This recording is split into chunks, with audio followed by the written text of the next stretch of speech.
धमाकेदार होली का गीत लाई हूँ दोस्तों। पूरा गीत जरूर सुनिएगा और आशीर्वाद दीजिएगा।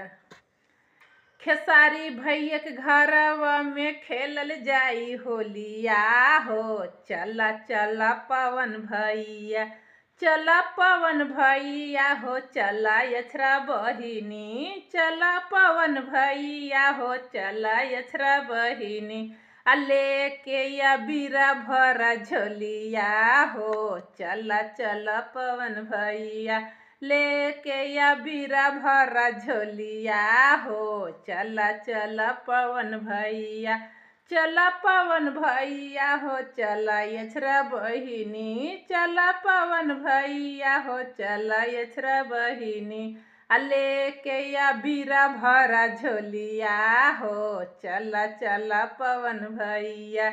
चंदा दीदी खेलिए खेलिए कृति बेटिया, चंदा दीदी खेलिए खेलिए कृति बेटिया।